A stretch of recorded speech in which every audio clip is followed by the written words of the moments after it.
Hello friends, ഞാനിന്ന് പോയത് എൻ്റെ തട്ടകത്തിലെ അമ്പലങ്ങളായ പഴങ്കാവിലേക്കും പുതുക്കുളങ്ങര കാവിലേക്കും മുളഞ്ഞൂർ കാവിലേക്കുമാണ് പോയത്. ആദ്യം തന്നെ ഞങ്ങൾ ചെന്നത് പഴങ്കാവിലായിരുന്നു കേട്ടോ.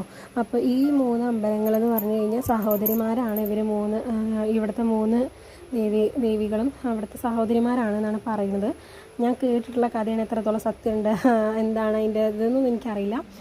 ഞാനിങ്ങനെ കേട്ടിട്ടുള്ളത്. അപ്പോൾ അവർ 3 പേര് സഹോദരിമാരാണ്. അപ്പോൾ അവർക്ക് 3 പേർക്കും കൂടെ അപ്പം കഴിക്കാൻ പൂതിയായപ്പോൾ അത് ഉണ്ടാക്കാൻ വേണ്ടിയിട്ട് ഒരാൾ വെള്ളം തേടിപ്പോയിന്നും ഒരാൾ വിറക് തേടി കാട്ടിലേക്ക് പോയിന്നുമാണ് ഞങ്ങൾ കേട്ടിട്ടുള്ളത്. അപ്പോൾ വെള്ളം തേടിപ്പോയ ആളാണ് ഈ പുതുക്കുളങ്ങരക്കാവിലമ്മ. അപ്പോൾ അങ്ങനെ വെള്ളം തേടി പോയിട്ട് അവിടെ കൂടിയിരുന്നു എന്നാണ് സങ്കല്പം.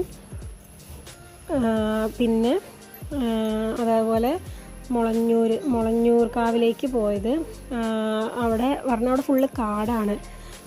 കാടും നിറച്ച് മരങ്ങളും അങ്ങനെയൊക്കെ ആയിട്ടുള്ള നല്ല പ്ലസൻ്റ് ആയിട്ടുള്ള ഒരു അന്തരീക്ഷമാണ്. അങ്ങനെ അവിടെ വിറക് തേടിയിട്ട് അവിടെ പോയപ്പോൾ അവിടെ മുളഞ്ഞൂരമ്മ അവിടെ ഇരുന്നു എന്നുള്ളതാണ് സങ്കല്പം. ഇപ്പോഴും എല്ലാ വർഷവും മുളഞ്ഞൂർക്കാവിൽ ഭരണിവേലയാണ്. ഭരണിവേലയ്ക്ക് അവിടെ അപ്പം ഉണ്ടാക്കുക, എല്ലാവരും അപ്പം ഉണ്ടാക്കി ഭഗവതിക്ക് നേദിക്കുന്ന ചടങ്ങുണ്ട്.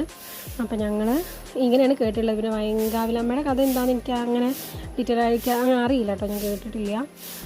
അപ്പോൾ ഞങ്ങളിതാ മറ്റ് 2 കാവിലും പോയി. ഇത് മുളഞ്ഞൂർ കാവാണ് കേട്ടോ. മുളഞ്ഞൂർ കാവിലും കൂടി പോയത് അവിടെ കണ്ടില്ലേ. അവിടെ നമുക്ക് നമ്മുടെ വിചാരിച്ച കാര്യങ്ങളൊക്കെ നടക്കാൻ വേണ്ടിയിട്ട് ആൾക്കാർ ഓരോരുത്തർ വഴിപാട് ചെയ്ത് വെച്ച സാധനങ്ങളാണ് കേട്ടോ. പിന്നെ ഇവിടെ മുളഞ്ഞൂർ കാവിലെന്ന് പറഞ്ഞാൽ ഈ ഭരണിവേലയ്ക്ക് ആന ഉണ്ടാവില്ല. ആനേനെ ഭഗവതിക്ക് പേടിയാണ് എന്നാണ് ഞാൻ കേട്ടിട്ടുള്ളത്. ഞാനിങ്ങോട്ട് വന്നിട്ട് കുറേ ആയിട്ടുണ്ടായിരുന്നു കേട്ടോ. അപ്പോൾ നല്ല പ്ലസൻ്റ് ആയിട്ടുള്ള ഒരു അന്തരീക്ഷമാണ്. പിന്നെ അവിടെ നിന്ന് ഞങ്ങൾ ഇറങ്ങി കഴിഞ്ഞിട്ട് മന്നത്തുകാവ്, മുളഞ്ഞൂർ കാവിൻ്റെ തൊട്ടടുത്ത് തന്നെയുള്ള മന്നത്തുകാവിലും കൂടെ ഞങ്ങൾ ഇറങ്ങി. ഇത് കുറേ സിനിമയിലൊക്കെ ഷൂട്ട് ചെയ്തിട്ട് നിങ്ങൾ കണ്ടിട്ടുണ്ടാവും. അപ്പോൾ ഇതാണ് മന്നത്തുകാവ് കേട്ടോ. ഇവിടെയും കൂടെ ഞങ്ങൾ പോയിരുന്നു.